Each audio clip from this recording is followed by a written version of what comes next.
¿Qué tal? ¿Cómo están, ecoamigos y ecoamigas de Fauna Verde? Muchas gracias por conectarse por Oxy TV y Oriental TV. Como siempre, nosotros trayendo la información de primer nivel, de interés también para el país, para ustedes, ¿no? De la mano de los científicos, de los investigadores, esa información corroborada. Y además es muy importante para nosotros. Bien, hoy vamos a hablar de una de las especies que son mis favoritas, que amo. Son estos seres alados de la naturaleza que parecen pintados de colores naturalmente y que me imagino que a muchos de ustedes les encanta, ¿no? Que son las aves. Hemos visto los guacamayos, los loros, pero específicamente vamos a hablar de una especie hermosa, como son los colibríes. Los colibríes que tienen estos hermosos colores, que son estos seres alados. Bien, y para ello estamos con la maestra de las maestras, como es Leti Salinas. Bienvenida, Leti. Muchas gracias, encantada de estar con ustedes.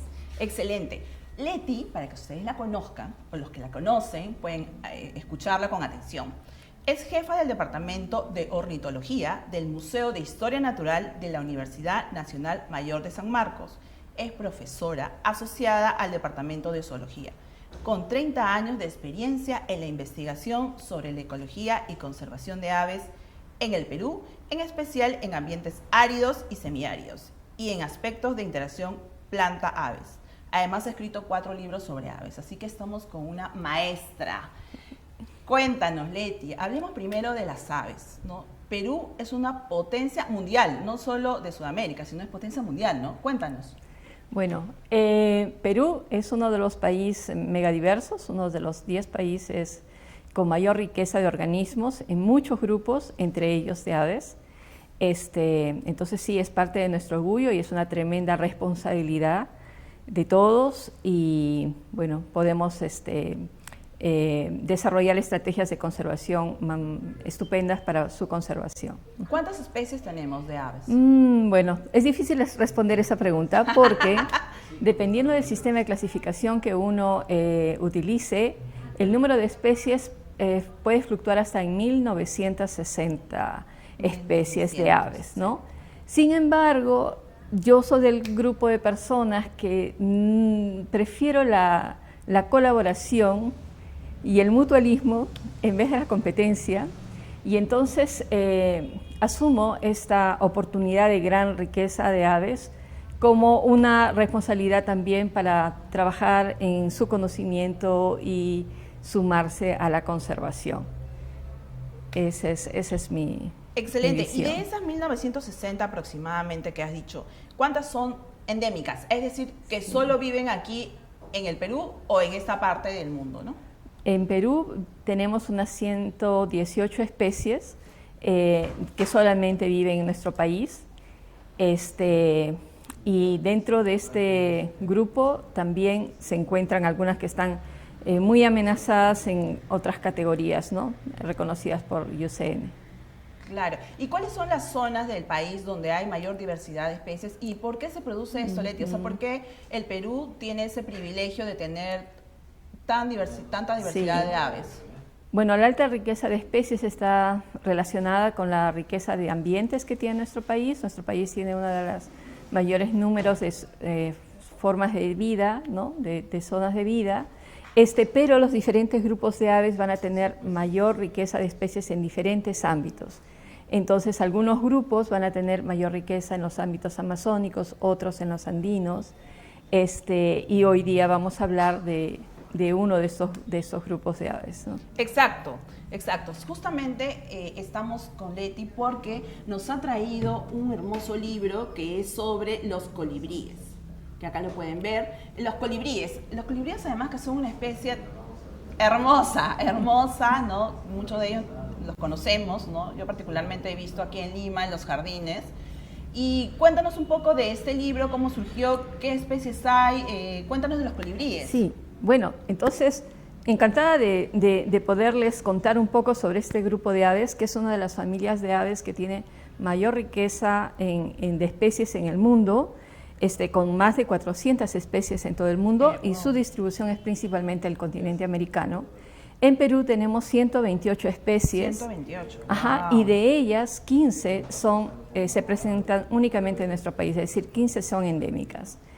Para que tengan una idea todos de qué tipo de aves estamos hablando, estos avecitas que se llaman colibrís tienen entre sus características ser muy pequeñitas, son increíblemente rápidas, sus patitas son increíblemente pequeñas, el plumaje es iridiscente, vuelan de una manera particular porque vuelan como suspendidos en el aire y pueden ir un poco hacia atrás también. Como unas hadas. Como parece. unas hadas, entonces, y están fuertemente conectadas con la vegetación, con las plantas con flores. Sobre estas avecitas, nosotros trabajamos un libro que empezamos a hacer el 2018. Que es esta, ¿verdad? Ese libro con Daniel Peña Bresciani, uno de nuestros más notables acuarelistas en Perú. Daniel tiene una increíble, linda historia en relación a nuestro Museo de Historia Natural porque era amigo personal del doctor Hernando de Macedo, que fue director de nuestro museo en 2 ocasiones, y habían hablado sobre su intención de hacer juntos un libro de aves. Por diferentes razones, ambos fallecieron. Daniel falleció en el 2017, había nacido en Lima en el 2050, y entonces es un libro póstumo. Es un libro póstumo. Hicimos esta obra para homenajear su vida y obra y también ser una acción de agradecimiento de mi institución hacia la increíble amistad que hubo entre él y Hernando de Macedo. Deben saber que en las diferentes áreas del museo, sobre todo en las colecciones paleontológicas, se pueden ver las acuarelas de Daniel Peña. Entonces, sí, su obra y su trabajo era muy cercano a nuestra institución. De las 128 especies de aves que hay en Perú, en colibrís, este libro tiene 50 especies. Y nosotros organizamos el libro en una secuencia particular. Las diferenciamos en colibrís de la costa, de la sierra y de la selva, no porque estuvieran viviendo exclusivamente en esos ambientes, sino porque las especies mayoritariamente tenían una distribución en alguna de estas áreas. A través de sus pinturas podemos contar una serie de características, ¿no? Uno de los aspectos más notables del trabajo de Daniel es que tenía la increíble habilidad de dibujarlas de una manera vibrante, es decir, en movimiento, y captaba esos aspectos que solamente un observador y un apasionado de las aves podía rescatar. Entonces, las aves en las diferentes acuarelas a lo largo del libro vuelan, retroceden, están esponjadas, disfrutan de la lluvia, van en picada, de retroceso, están conectadas con la vegetación. Entonces es una bella obra entre ciencia y arte. Increíble, increíble. Y cuéntanos alguna de estas especies, ¿no? ¿Cuántas reúne? Sí. ¿Cuántas Este libro reúne 50 especies. Como te digo, están diferenciadas entre aves de la costa, de la sierra y de la selva. Acá tenemos, por ejemplo, 2 que son de la costa. El picaflor Amacilia, que está en los jardines de Lima, y Tamastura cora, por ejemplo, que es muy común en la zona de las lomas. Y esto tiene una... Tiene una colita, ¿no? una larga colita, y lo que pasa es que estamos viendo aquí al macho, y una de las características entre las colibrís, al menos para algunas de las especies de colibrís, es que los machos tienen un plumaje notable, diferente, que se distingue del de las hembras. ¿Y eso por qué? Porque son más bellos que nosotros. Los colibrís tienen entre su estrategia una forma de vida un poco particular. Pocas veces los machos y las hembras están viviendo juntos, son en su mayoría solitarios. Y esto tiene que ver con la forma de alimentarse, tienen que tomar alimento del néctar de las flores, entonces hay cierto nivel de competencia por la búsqueda de la comida. Entonces, tanto las hembras como los machos tienen cierto nivel de territorialidad en las zonas donde están las plantas con flores. Ajá. Ah, excelente. Entonces, estabas contando, esto lo podemos ver en Lima. Estos podemos ver en general en la costa. Tenemos un conjunto muy interesante de aves en la parte altoandina. Aquí está una ave muy querida para nosotros en el museo, que es el Odigesia admirabilis, que es el símbolo de nuestro museo y es el símbolo del Departamento de Ornitología. ¿Cuál es el nombre? El Odigesia admirabilis, el colibrí cola de espátula. Ah, ese es el famoso colibrí cola de espátula. Sí, entonces este es un colibrí que además es endémico. Claro, ¿dónde vive específicamente? En la zona de Luctubamba, en la zona de Amazonas. Solamente vive en un territorio bien pequeñito, ¿no? Su territorio es bastante pequeño, con las observaciones y con los muchos avisadores de aves en esta temporada más ampliamente conocido, pero en general está circunscrito, o sea, claro, digamos que se conocen un poquito más de localidades dentro del Valle de Utubamba. Para la zona de Cusco, los colibríes incas. Ah, incas. Ajá. Y tenemos colibríes que tienen estructuras ornamentadas en la cabeza y en formas diversas. Entonces, los colibríes en general tienen un plumaje que se llama plumaje con plumas de coloración estructural o física. No tienen pigmentos, pero nosotros la vemos en dos colores porque tienen la conformación como de prismas. Entonces estos prismas nos generan visión de color que va desde la gama de rojo hasta el azul. Y va en general dentro de ese ámbito generando en nuestros ojos una sensación de color. Claro, como iridiscente. Como iridiscente. Luminoso. Y esa iridiscencia están concentradas en secciones. Esta parte del ave se llama gorguera, esta de acá se llama cresta. También pueden estar en las plumas alrededor de la cola, perdón, de las alas, en las colas, y algunos pueden tenerlas hasta en las piernitas. Ah, también en las patitas. Una de las cosas especiales del libro de Daniel es que como las ha retratado en movimiento, entonces hay diferentes partes que no verías normalmente en un libro de aves donde las aves están como estáticas y puestas en una misma posición.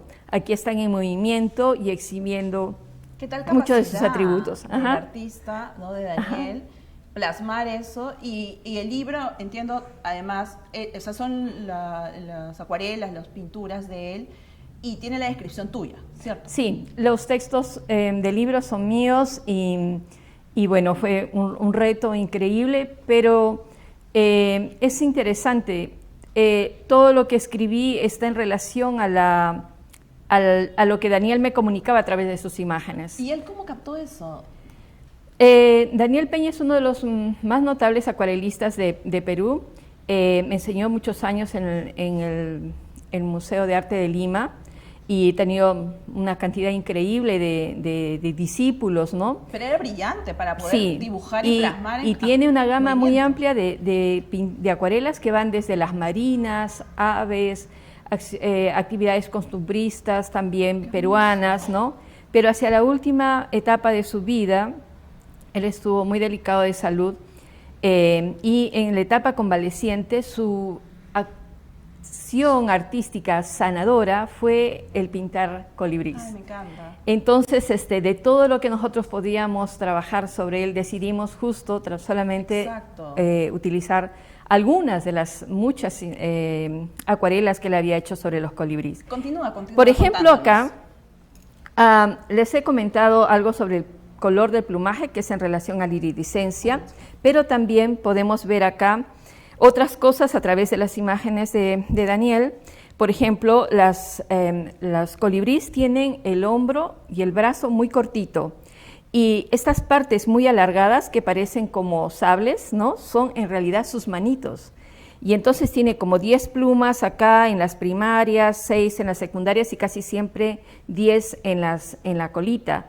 Y es algo que él representa bastante bien, con algunas excepciones de algunas especies que tienen un número reducido en las plumas de la cola. Otra cosa es que él, al mostrarlas en movimiento, acá las está mostrando como detenidas en el aire. En el esqueleto de estas avecitas hay varias adaptaciones especiales para hacer eso. Por ejemplo, son aves que tienen un par adicional de costillas para hacer que su cajita torácica sea más resistente. El esternón, imagínense su esternón en el cuerpo de ustedes, es tremendamente extenso y tremendamente robusto.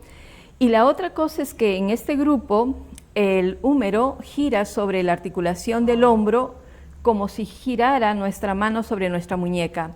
En un movimiento troclear. Entonces pueden llevar las alas hacia atrás haciendo giros como de 8 y pueden detenerse en el aire, a esto se llama cerner, pueden ir hacia atrás, hacia adelante, ir hacia arriba, ¿no? En movimientos increíbles que le permite justamente acercarse hacia las flores e insertar sus picos para tomar el néctar. Y podemos ver acá también en sus acuarelas que las aves tienen diferente tipo de pico. Los colibríes van a tener algunas pico curvo, largo, corto, recto, algunas van a tener la forma de una espina, y la longitud y forma de la pieza va a tener correspondencia con el tipo de flores que explote para su alimento. El néctar es tomado porque su lengüita es tremendamente poderosa, tiene un huesito hyoides en la base que le permite soportar esta lengua que va a tener esta acción de ingresar hacia la parte de la flor para ir tomando el néctar. El néctar a su vez va a pasar a través de su tracto digestivo. Otras adaptaciones es que su esófago literalmente está muy cerquita de la zona del duodeno, y en la zona del duodeno van a haber unas células, unas estructuras que no existen en ningún otro tipo de vertebrado y que le permiten rápidamente tomar los nutrientes, la energía del alimento que ha llegado a esa zona. Pero además también toman alimento animal. Se sabe que más o menos toma como 9 veces más néctar y una vez artrópodos. Y estos artrópodos pueden ser pequeñas mosquitas, avispas pequeñas, también hay arañas dentro de su dieta y hasta algunos pequeños coleópteros. No solamente se alimentan de la miel, digamos. Porque la miel le va a dar la energía, pero necesitan la proteína para las otras actividades de la vida, sobre todo hacia el periodo reproductivo. ¿Y cómo se alimenta? ¿Por el mismo pico? Porque su pico es Sí, chiquito. entonces con el mismo pico que toma el néctar y inserta para tomar con la lengüita el néctar, también va a acertar hacia los insectitos para comerlos, y cuando los come el alimento va a ser un curso un poquito diferente porque va a entrar por el esófago, pero ahí va a entrar a las partes del estómago. Las avecitas tienen el estómago dividido en 2 partes, y ahí va a ser la digestión, ¿no? Para tomar los nutrientes. Hablando de la alimentación,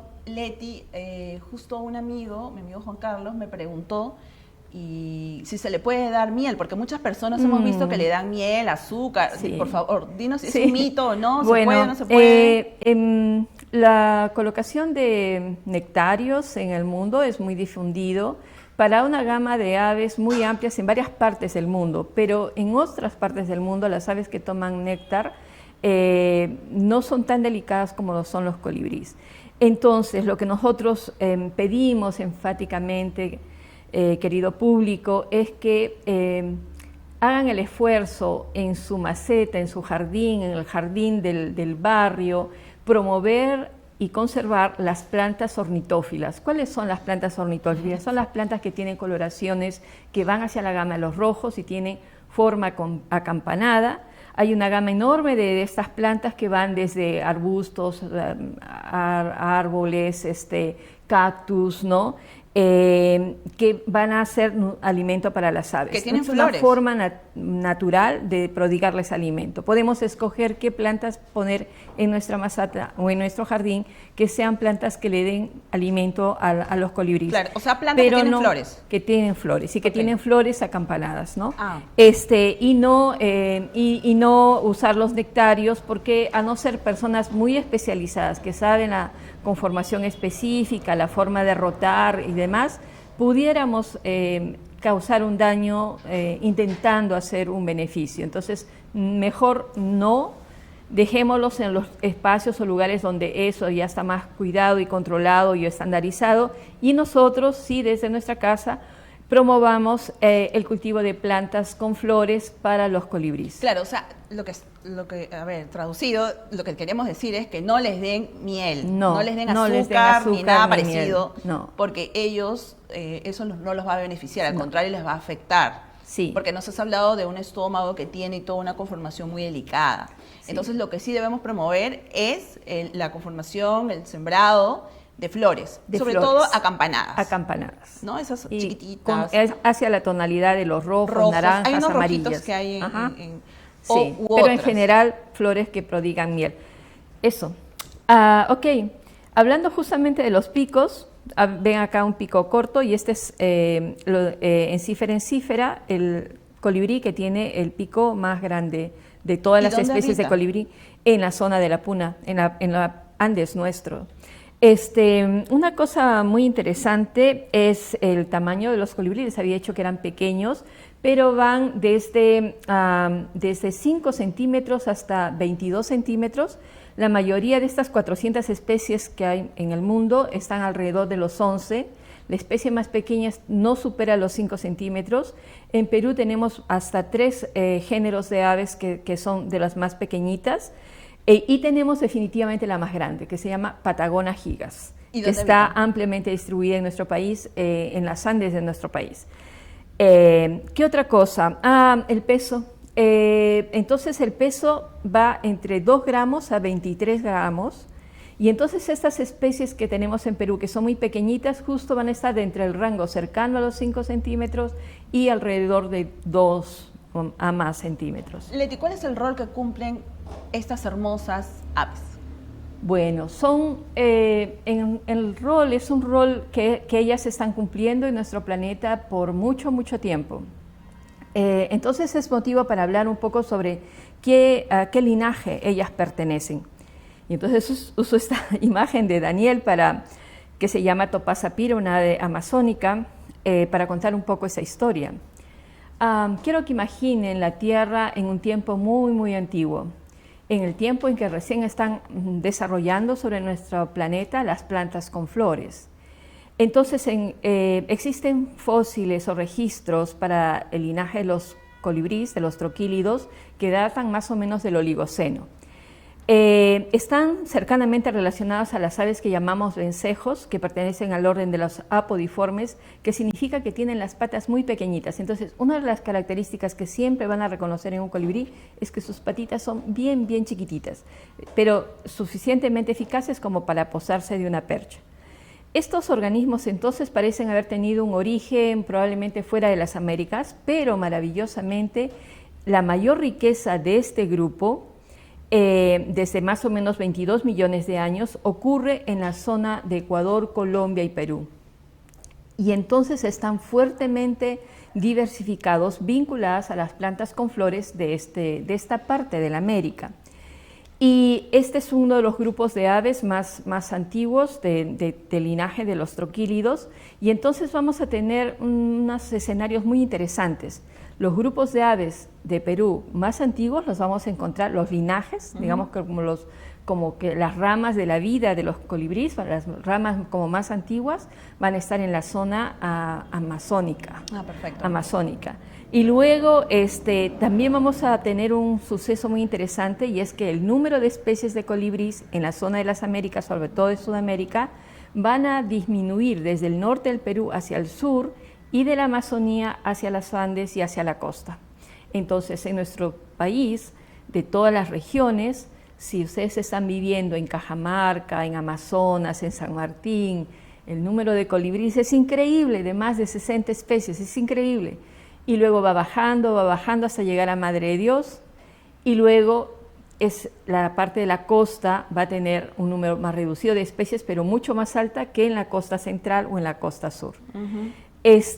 Cada una de las especies de colibríes que están ocurriendo en nuestros lugares son únicas, están conectadas a los espacios que tenemos, a la vegetación que tenemos, y son objetos de conservación en sí misma. Todos los colibríes se encuentran en el apéndice 2 de CITES. Exacto. Están protegidas porque por su extrema belleza también han sido por siglos comercializadas, traficadas. Por el tráfico. La cantidad de colibríes que como ornamento fueron llevados a Europa es increíble. Están en colecciones privadas como ornamentos, objetos valiosos o preciosos. De colecciones. Sí, pero de colecciones privadas, mafiosas, ¿no? Vinculadas al tráfico. Entonces, no, por eso ellas están verdaderamente protegidas. Pero necesitamos tener acciones más modernas de protección, porque es verdad que estamos en un país megadiverso, pero eso nos debe llevar hacia un compromiso, hacia la responsabilidad de proteger nuestra naturaleza. Podemos hacer acciones concretas, como promover el tener plantas acampanadas con flores, por ejemplo, ¿no? Y lo otro es ser un aliado y aliado de las instituciones de nuestro Estado, como CERFOR, por ejemplo, para alertar cuando vemos alguna acción de tráfico. Con las autoridades con en las general, autoridades en general correspondientes, ¿no? Los colibríes tienen una relación muy intensa y antigua con los humanos. Exacto. Están representadas para nuestro país en las culturas prehispánicas de manera increíble: la Nazca, Paracas, Sicán, Zipán, Chimú, y luego definitivamente en la etapa final del periodo inca. A estas especies? Bueno, justamente es una de las cosas más interesantes, y lo comentamos en el libro también, siendo que esos son pequeños, delicados, hermosos, aparentemente frágiles, ¿no? La visión de nuestros ancestros en relación a ellos era la visión del vigor, el vigor, la fortaleza, y de alguna manera un ámbito de pureza, de magnificencia, en el sentido que ellos eran como los que sostenían el mundo, del mundo espiritual, del mundo terrenal. Eran como los custodios del espacio del cielo, donde se encontraban los dioses antiguos peruanos, ¿no? Entonces sí, también hay muchas leyendas en los pueblos, sobre todo andinos, sobre que hay una especie de tabú o preocupación de no matar a los colibríes, porque es como de mala suerte o de mala fortuna, es como cometer un pecado. Pero contrariamente también tenemos en tiempos más recientes una medicina tradicional, una mal entendida medicina tradicional que tiene colibríes muertos y secos como medicina. Se le dice que tiene propiedades, sí, pero... No, definitivamente, obvio, no, definitivamente. Todos los que hemos estado sensibles en este periodo de la pandemia al uso no controlado de organismos animales, y estamos en verdad sorprendidos cómo cosas tan dramáticas como una pandemia puede siquiera estar algo relacionado con eso. Definitivamente un animalito muerto, no apropiadamente cuidado, en un saco, en oscuridad, desarrolla hongos, bacterias, es decir, imposible. Eso no va a ser de ninguna manera un elemento de sanación. ¿Y qué propiedades le atribuyen?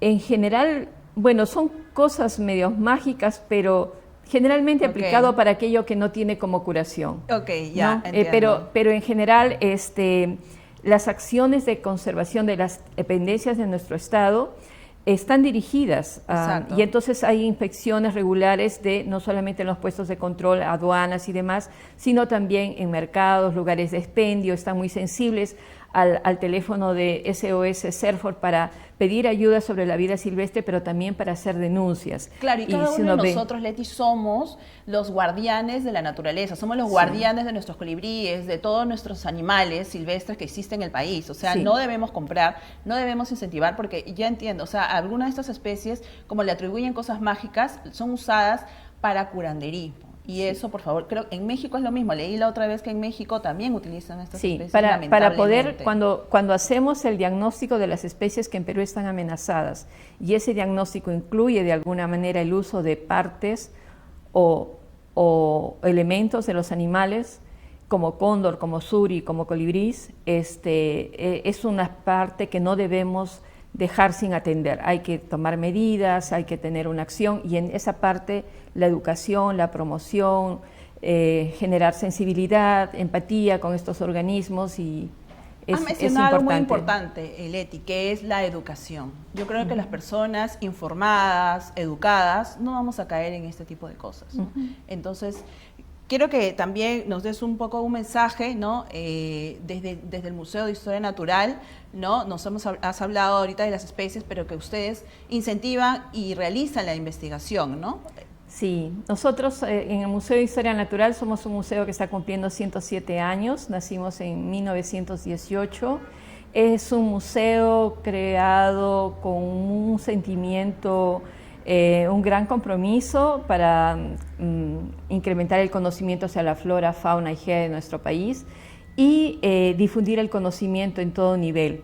Esta difusión del conocimiento en todo nivel, no solamente en el ámbito académico, no solamente porque todos los profesores, los investigadores del museo somos profesores en la universidad, sino también promoviendo el conocimiento, difundiéndolo. Este libro, por ejemplo, es un libro entre arte y ciencia. Nosotros en el departamento tenemos una unidad de educación ambiental. Tenemos en la página web de nuestro museo más de 11 libritos de libre descarga, totalmente gratuitos en PDF. Ajá. Varios de estos libritos los hemos hecho en colaboración con dependencias del Estado como SER, Forminan o ONGs. Hemos también hecho ilustraciones para las series de divulgación de algunas entidades que promueven la conservación en la Amazonía peruana. Dirigido a los niños, ¿no? Dirigido a los niños, sí. Dirigido a los niños y promover. Deseamos que los profesores en todos los espacios de Perú accedan, por favor, a este material. Lo hemos hecho con el mayor cariño. Los dibujos no han sido hechos por artistas o pintores, han sido hechos por nuestros estudiantes y tienen su propia visión estética y empatía con el organismo. Por favor, utilícenlo libremente, están hechos para ustedes. Claro, es un espacio, el museo es un espacio donde podemos ir, ¿no?, con nuestros niños, nuestros sobrinos, a personas mayores, con nuestras familias, amigos, ¿no?, a conocer, porque ahí también tienen ustedes una exhibición de... Sí, nosotros tenemos, el museo tiene una exhibición al público. Los invito a que pasen a visitarla. Siempre tenemos cosas novedosas. Siempre nuestros investigadores están participando en actividades, digamos, notables y noticiosas, como la participación de César Aguilar en el descubrimiento de esta reciente lagartijita en la zona cercana al Misti. Pero descubrimientos paleontológicos de organismos excepcionales, únicos y demás. Sí, lo hemos entrevistado aquí a Salas. Sí. Entonces, sí, siempre estamos contribuyendo así. En nuestras exhibiciones para la parte de aves, las muestras son tremendamente valiosas. Parte de la muestra al público son ejemplares de Raimondi. Hay la pavita aliblanca del evento del redescubrimiento, y los invitamos que bajen al sótano también, que todavía sigue una muestra creada para celebrar nuestro centenario sobre la historia de nuestra institución, la historia de las colecciones científicas y de una gama muy amplia, ¿no?, desde el herbario, las colecciones en minerales y todas las colecciones animales. ¿De qué hora a qué hora está abierto y de qué día a qué día? Sí, estamos abiertos de lunes a sábado. He traído estos trípticos para que los puedas compartir. Perfecto. Los mayores de 60 años tienen ingreso gratuito en todo el horario de atención. Los niños y escolares tienen un precio preferencial. Entonces, simplemente los esperamos. Sean todos invitados y los esperamos. ¿Los sábados hasta qué día abren? ¿Hasta qué hora abren? Hasta las 5 de la tarde. Ah, excelente. Sí. Así que no hay Ajá. excusa, pueden ir día de semana o pueden ir fin de semana, los sábados también. Sí. Y finalmente, me habías comentado de que tienen una colección científica también, ¿no? Justamente, nuestro museo, como fue fundado en 1918, al inicio, ¿no?, había una mezcla entre las colecciones científicas, la exhibición y la actividad de enseñanza de nuestros profesores. Con el transcurrir del tiempo, las actividades de las clases se han ido desplazando hacia al campus universitario, y ha habido una especie de separación entre la exhibición y el material de las colecciones. En las colecciones, querido público, se encuentran los ejemplares que son utilizados para la descripción de especies, es lo que llamamos los holotipos o ejemplares tipos, que son los elementos más valiosos, parte de las colecciones históricas y un resguardo de nuestra biodiversidad. Las colecciones científicas son unos lugares de conservación ex situ, así como ustedes tienen una idea de la importancia de las áreas naturales protegidas como áreas de conservación in situ, pero también han ido a los zoológicos, por ejemplo, para ver estos animalitos resguardados. Ahí es parte de una conservación ex situ. Las colecciones científicas son una colección ex situ, altamente resguardada, con fuertes estándares. Solamente se realiza colectas bajo las licencias legales del Estado. Se trabaja de manera colaborativa, somos aliados en la lucha contra el tráfico de vida silvestre. Trabajamos de manera articulada con las dependencias del Estado, estamos tremendamente agradecidas con todos los actores, la Fiscalía, la Policía Forestal, las instancias de las fiscalías de diferentes áreas como la de Produce y otras que derivan elementos producto del decomiso hacia nuestro museo para que se resguarden ahí y se puedan utilizar para investigación, con fines nuevamente de retornar información para que sume a la conservación de la biodiversidad, porque no podemos conservar si no sabemos exactamente qué y cómo conservar. Una de las cosas más importantes que se requiere para la conservación de estos organismos es saber cosas simples, dónde viven, cuál es su conexión o dependencia con el hábitat, qué tipo de plantas requieren. Entonces, si queremos hacer una verdadera conservación y una prevención de la baja abundancia de los organismos frente a sucesos como cambio climático, cambio de uso del suelo, minería, etcétera, necesitamos exactamente saber cuáles son los elementos del ambiente de los cuales ellos dependen más. Claro. Ajá. Leti, entonces si somos potencia en aves y en colibríes también, significa de que si tenemos como 128 especies de colibríes, tenemos una variedad también de flores, sí, de los cuales se alimentan, ¿no? Efectivamente. Entonces, esta explosión, esta mayor riqueza de los colibríes entre estos países que te comenté y en la zona en lo que compromete a nuestro país, implica una enorme riqueza en las flores de arbustos, árboles, cactus, y en la zona de la Puna hasta las plantas almohadilladas suelen tener pequeñísimas flores de manera acampanada que son el nutriente. El gigante de los Andes, la Puya Raimondi, con esta floración excepcional, es también una fuente de recurso increíble para cuando ocurre esta floración. Entonces, excelente, estos colibríes se desplazan largas distancias, son tremendamente vigorosos en su ¿Cuál es tu colibrí preferido?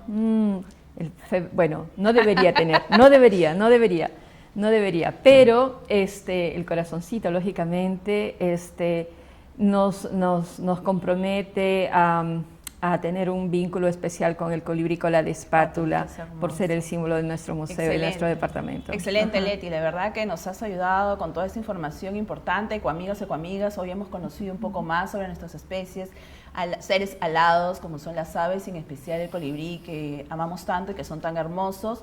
Y quería decirles, la dirección del museo es Avenida Arenales 1256 Jesús María, y también tienen sus redes sociales, ¿verdad? Sí. Facebook, Twitter, Instagram, etcétera. Así que hemos estado con Leti Salina, la profesora, maestra de maestras, una gran representante científica de nuestro país, y la verdad que te agradecemos mucho por toda la información. Gracias por la invitación.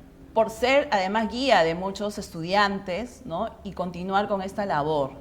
Muchísimas gracias, Leti. Así que ya contaremos más adelante también con otras especies, que de hecho tenemos una diversidad, ¿cuánto? Más de 1000. Dependiendo del sistema de clasificación, hasta 1960. Casi 2000 especies de aves. Así que muchas gracias, Leti. Así que un gran aplauso y muchas gracias por ti. Gracias. Bien. Excelente. Gracias. Bien, ecoamigas y ecoamigos, regresemos con un tema muy interesante, los anfibios papás. Así que quédense conectados aquí por Oxy TV y Oriental TV en Fauna Verde. Ya volvemos.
¿Qué tal, ecoamigos y ecoamigas? Regresamos y ahora estamos con un tema muy peculiar.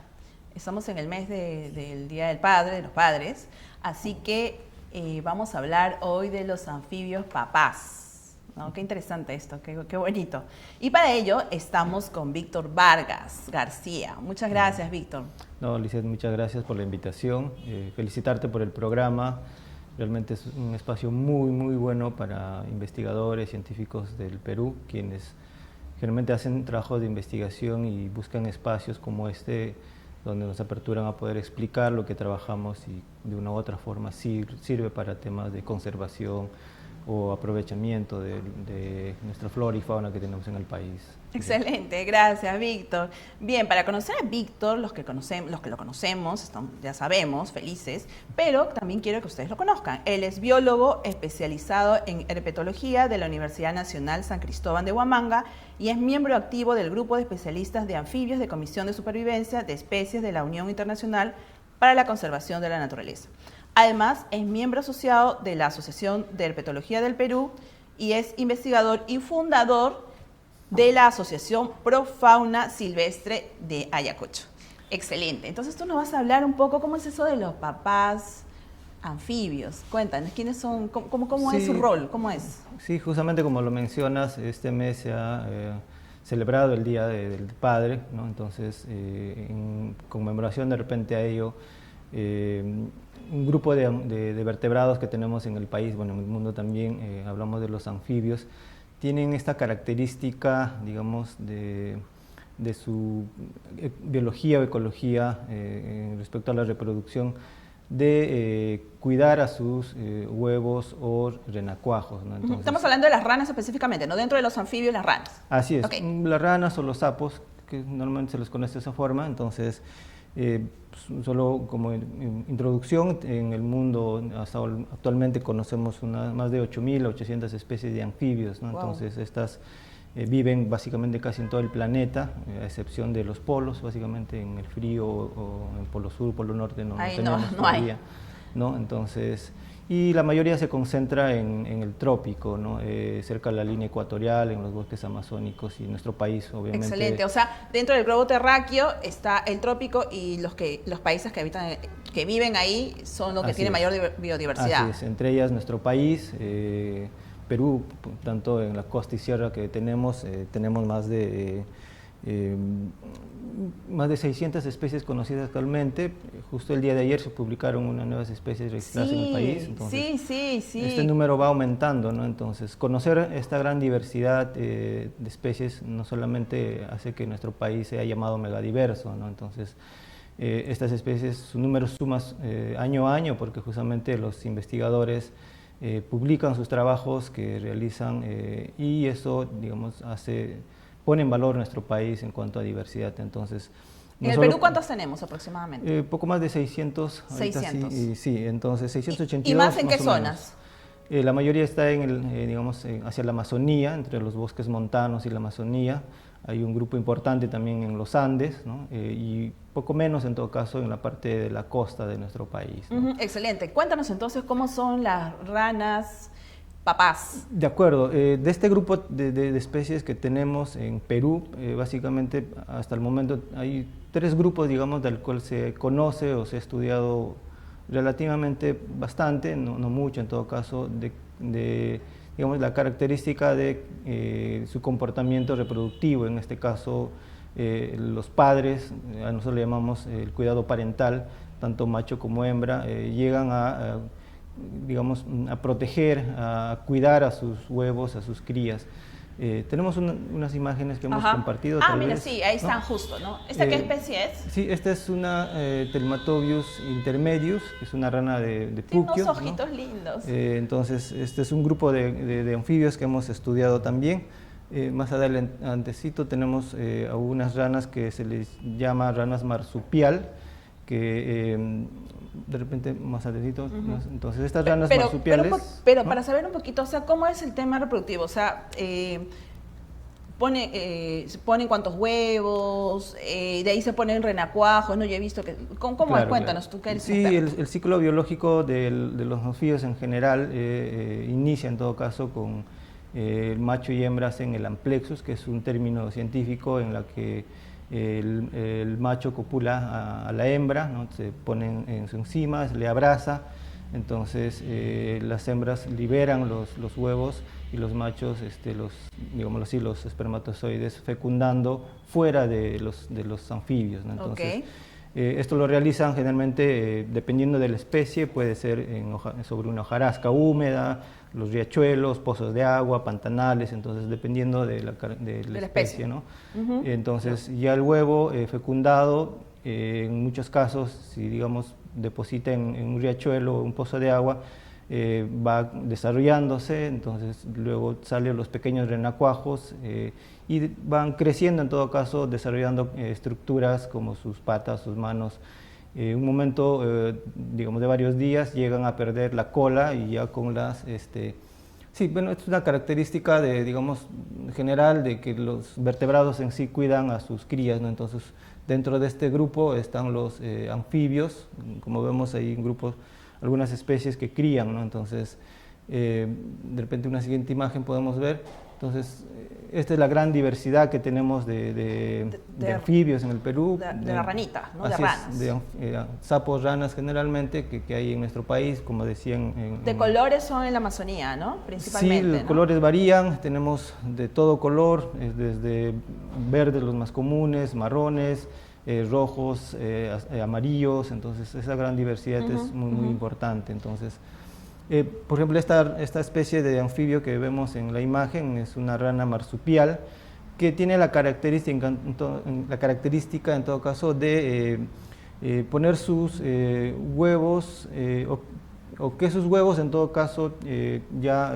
fecundados, la hembra los llega a poner en una bolsa en la espalda en la parte dorsal y se va desarrollando dentro de esta bolsita estos anfibios, y ya cuando tienen la forma en todo caso de un adulto, que es la parte, digamos, de metamorfosis, nosotros le llamamos cuando ya pierde las patitas, cuando le salen las patitas y pierde la cola, entonces van saliendo de estas lo ranas. Carga.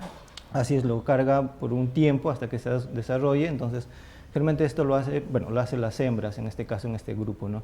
Hay otro grupo de anfibios conocidos en la Amazonía como ranas dardo, ranas venenosas, ¿no? Que por es ejemplo, de color amarilla con negra. Hay variable este grupo, tiene verde, rojitos, pintaditos de varios colores, entonces su característica en este caso es que a sus renacuajos los lleva en la espalda, ¿no? Y en este caso es el macho, el padre. Así es. Entonces, y ahí que se va desarrollando en la espalda. Sí, va creciendo el renacuajo hasta que un momento... ahí vemos la imagen. Sí, con la idea en todo caso de mantener la humedad de estos ¿Pero cuántos renacuajos. lleva? ¿1, 2, 3? Es variable dependiendo de la especie. En algunas especies llevan incluso hasta más de 30 renacuajitos, ¿no? Entonces, 30, wow. Va llevándolo de un sitio a otro hasta que logra ubicar un riachuelo, un charco, un pantanal donde los renacuajos caen por sí solos y continúan su ciclo reproductivo. O sea, ¿no? como Entonces, una mochilita. ¿Y por qué los llevan para protegerlos? Es una forma de cuidar, de asegurar que los renacuajos se desarrollen, crezcan, entonces y sean una siguiente descendencia en cuanto a los anfibios, ¿no? Entonces eso es muy importante a nivel, digamos, reproductivo, ¿no? En otros casos tenemos anfibios que ponen, digamos, cientos de huevos, pero no los cuidan en todo caso, ¿no? Entonces ahí la naturaleza hace que los más desarrollados o los más fuertes sobrevivan, ¿no?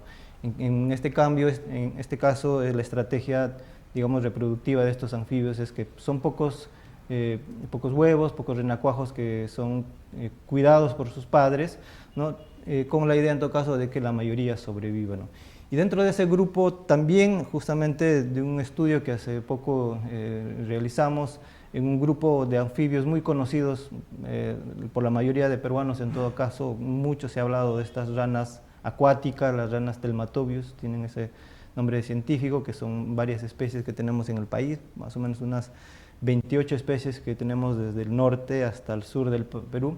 Y realmente son las ranas que el Estado decomisa en mercados que son usados para consumo, ¿no? Entonces, estas ranas... Terriblemente. Sí, entonces, estas ranas las conocemos de esa forma en todo caso, pero tienen una peculiaridad reproductiva que hemos encontrado recientemente en los estudios que hemos hecho junto con algunos colegas también de otros países, de también cuidar a sus huevos y a sus renacuajos, ¿no? Entonces, ¿y cómo las cuida?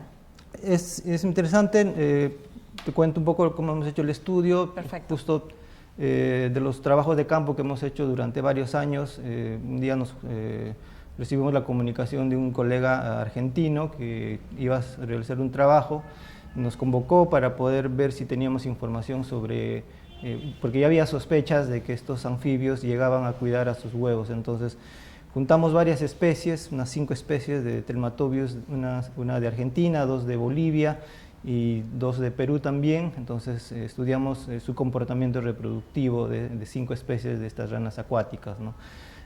Una de las más conocidas, por ejemplo, era la rana acuática de Titicaca, la rana gigante del Titicaca. Se hicieron unos estudios también de esta especie.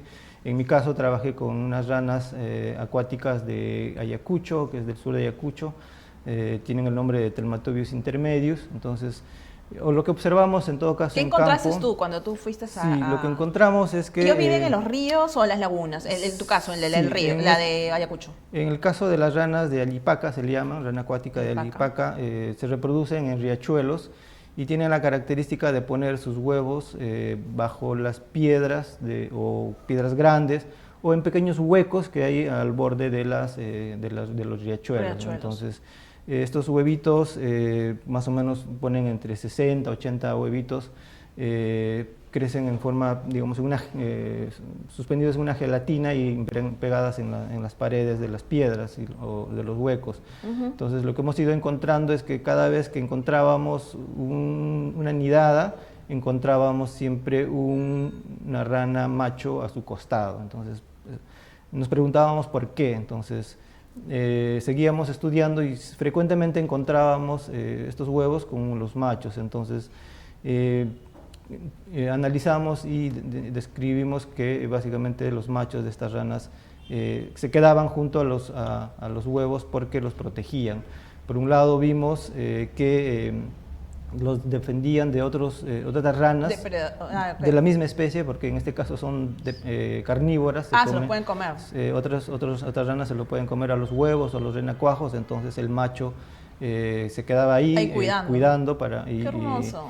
Y en caso de otras especies que hemos estudiado en cautiverio, en acuario en todo caso, veíamos que las ranas con sus patitas trataban de ahuyentar al otro individuo, ¿no? Entonces creemos que eso también ocurre en estos riachuelos donde los padres tienen ese comportamiento. Vimos también que en momentos en que había, digamos, un déficit de agua en las quebradas, de agua, estos machos con la finalidad de oxigenar los huevos movían las patas para que puedan proporcionar oxígeno a los huevos y no tener algún problema en su desarrollo. Porque el agua bajaba y para que tengan oxígeno. Así es, el agua se calmaba, en todo caso no había una corriente fuerte, entonces necesitan, digamos, de oxigenación también, y estas ranas hacían esa función, labor. Entonces se paraban por un tiempo hasta que los renacuajos, digámoslo así, eclosionaban, salían los pequeños renacuajitos que se mantenían todavía cerca a la piedra donde, digamos, donde estaban como huevos, y ahí recién el padre entendíamos que terminaba su labor. ¿No? ¿Cuánto tiempo se demora en crecer, o sea, desde el huevito hasta que se convierte ya en una ranita? Porque has explicado que es huevito, de ahí renacuajo y va saliendo sus patitas. Digamos, sí. ¿Cómo es? O sea, ¿se le llama ya cría cuando tiene sus patas? El renacuajo, explícanos un poco técnicamente eso. Sí, decíamos que cuando estos huevos empiezan a desarrollarse, les empiezan a salir, nacen una con colita, sus colas, como una colita, ¿no? Eso es renacuajo. Y poco a poco en su desarrollo le va saliendo primero las patas traseras, sí, ¿no? Y luego las patas delanteras, y poco a poco van perdiendo la cola. Entonces ya cuando pierde la cola y se parece a un adulto, o a una rana normal que conocemos, le llamamos nosotros metamorfosis, ¿no? ¿Y es juvenil? ¿Se le puede decir juvenil? Es una rana juvenil, claro, porque... ¿Y cuánto tiempo ha pasado? O sea, ¿cómo se demora esto? Es variable también en cuanto a la especie, pero más o menos estimamos unos de 30 a 60 días. Es bastante. O sí. sea, que el padre se queda 30 a 60 días cuidando. Más o menos estimamos eso, no Wow. hemos contabilizado, digamos, todavía un tiempo de permanencia, pero como es el tiempo de desarrollo de los huevos, más o menos... o sea, mínimo 30 días, más o menos, para que el renacuajito ya claro, haga forma, ¿no? Y los deje...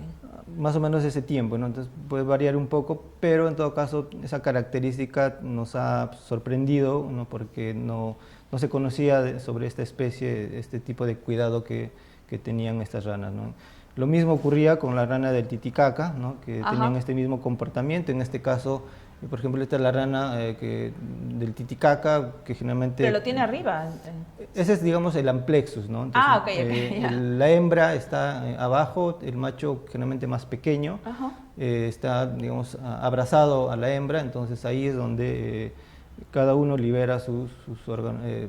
El macho, en este caso el macho, digamos así, libera sus espermatozoides y las hembras los óvulos, y se fecunda en todo caso los huevos, que se impregnan en todo caso a las algas que hay o a las plantas acuáticas. En el caso del Titicaca. En el caso de la rana Titicaca, toda vez que vive en la laguna, ¿no? Eso nos has contado, o sea, esto es producto de esta investigación que además se llama Cuidado parental de masas de huevos sumergidas en ranas acuáticas andinas.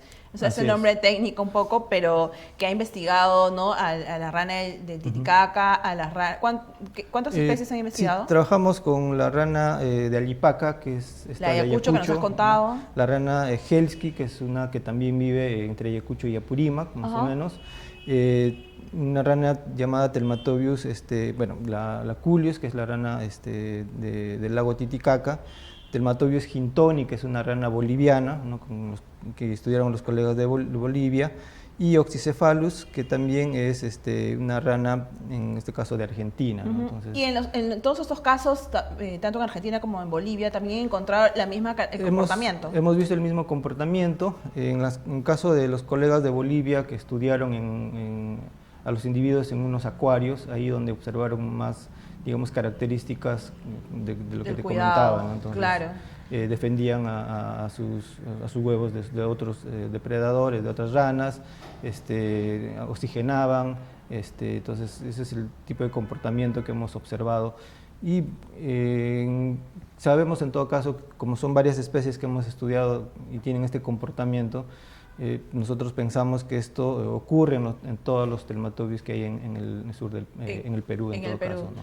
Pero Víctor, las ranitas, los papás ranas no pueden defender a sus crías del humano. ¿Cuál es la mayor amenaza que está habiendo ahora de esas especies? Bueno, son varias amenazas que hemos ido viendo en estos anfibios. Una principalmente que ocurrió y viene ocurriendo es una enfermedad que se llama Batrachochytrium dendrobatidis, que es un hongo que ha infectado a poblaciones de esta especie y otros anfibios también. Ha hecho que su población en muchos sitios disminuya muy fuertemente. ¿Y debido a qué? Este hongo, lo que sabemos es que ha sido traído gracias al tráfico o al comercio de ranas desde Asia a Europa, de Europa a América, y de América, digamos, de Norteamérica hacia Sudamérica. Ya se estima que fue por cuestiones naturales, ya sea por aves u otras especies que migran también. Entonces este hongo se ha ido dispersando de esa forma, entonces ha llegado a los riachuelos, ha llegado a los bosques. Entonces este hongo hace que infecta y mata de un momento a otro estos anfibios, ¿no? Por unas características fisiológicas que tiene. Esto ha hecho que disminuya fuertemente sus poblaciones. Sumado a ello, obviamente, en este grupo de ranas telmatobius está el tráfico ilegal de anfibios.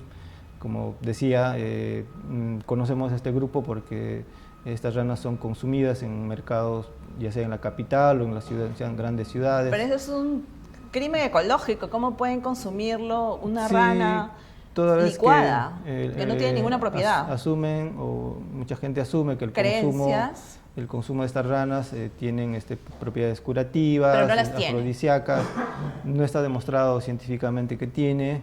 Entonces, este consumo, digamos, en grandes cantidades que lo extraen del lago, como el lago Titicaca, o de riachuelos como de Cusco. ¿Y pueden extraer de pronto algún padre que ha estado criando, ha estado cuidando a sus creemos que sí. pobres? Es más, hemos visto en algunas incautaciones que hizo el Estado, donde pudimos acompañar a poder identificar las especies que en este tipo de situación las hembras botaban cientos de huevos que al final se malograban. Qué digamos pena. así. Entonces, es una amenaza la extracción ilegal, el consumo, ¿no?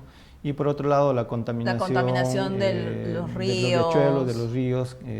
Lamentablemente la minera ilegal, informal, que no tiene los cuidados ambientales, viene botando digamos, aguas contaminadas, y eso hace que, bueno, básicamente envenenan los ríos. Hay que cuidar nuestros ríos. Y encontramos siempre o las lagunas muertos, también, ¿no? exacto. ¿Qué otra investigación estás ahora metido, Víctor? Sí, justamente con esta enfermedad que decíamos de los anfibios, venimos estudiando del por qué en algunas especies es más digamos, es más mortal que en otras, y que en todo caso, como hemos visto que también hay poblaciones que vienen sobreviviendo a estas enfermedades, estamos estudiando el por qué. Entonces se ha ido encontrando en diferentes estudios ciertos microorganismos, ciertas bacterias naturales de los anfibios que viven en su piel, son, digamos, o inhiben el desarrollo de estos hongos mortales, digamos así. Entonces estamos estudiando estos otros microorganismos, otras bacterias, para ver cómo podríamos usarlo en temas de conservación, para en todo caso usarlas como una suerte de medicina para los anfibios, ¿no? Entonces, finalmente, desde la asociación que tú has fundado y que diriges con un grupo de colegas, ¿qué vienen haciendo y algún mensaje que quieras dar para que la población pueda seguirlo? Si tienes alguna página. Sí, nuestra organización es una Asociación Pro Fauna Silvestre Ayacucho, que está formada por todavía cuando estábamos en la universidad hace más de 11 años en Huamanga. Es un grupo de biólogos y otros profesionales con quienes venimos haciendo, aparte de hacer estudios de investigación en especies amenazadas, básicamente en Ayacucho, en Huancavelica, venimos haciendo acciones de difusión, educación ambiental y conservación con comunidades, ¿no? Entonces, estamos recogiendo información básicamente de especies que están en peligro de extinción. Un grupo de ellos son las ranas Telmatobius, otro grupo son de especies de bosques montanos, que son, digamos, de los cuales la IUCN y el decreto que se tiene en Perú los cataloga como en peligro de extinción. Entonces, venimos recopilando información para ver cómo está su estado de salud, cómo están sus poblaciones, y con ello generar un poco de información científica que pueda ayudar en todo caso a la toma de decisiones para que autoridades o otro tipo de organización puedan hacer acciones de conservación, ¿no? ¿Cuántas especies son que están en peligro de extinción? De las Telmatobius, por ejemplo, que son las que están básicamente estudiando. La mayoría, casi las 28 especies que tenemos en Perú, todas están en una categoría alta de amenaza. ¿De amenaza? Sí. ¿En crítica o están solo? en peligro crítico, en peligro vulnerable, que son categorías en las cuales se clasifican. Entonces la mayoría están en esas categorías, y estas ranas que venimos estudiando también se encuentran en ¿Dónde podríamos encontrar la información? ¿Cuáles son las redes Sí, bueno, de la asociación, sí, Pro tenemos Fauna nuestras Silvestre redes Ayacucho. sociales, en el Facebook, en LinkedIn. Entonces por ahí tratamos de difundir las actividades que venimos desarrollando en colaboración con diferentes instituciones, colegas y otros proyectos que desarrollan en Perú, ¿no? Que, bueno, es una forma en todo caso de contribuir en el trabajo que venimos haciendo por la conservación de estas especies, ¿no? Excelente. También queríamos, como lo has mencionado, queríamos dar a conocer que se ha encontrado 3 nuevas especies de ranas, ¿no?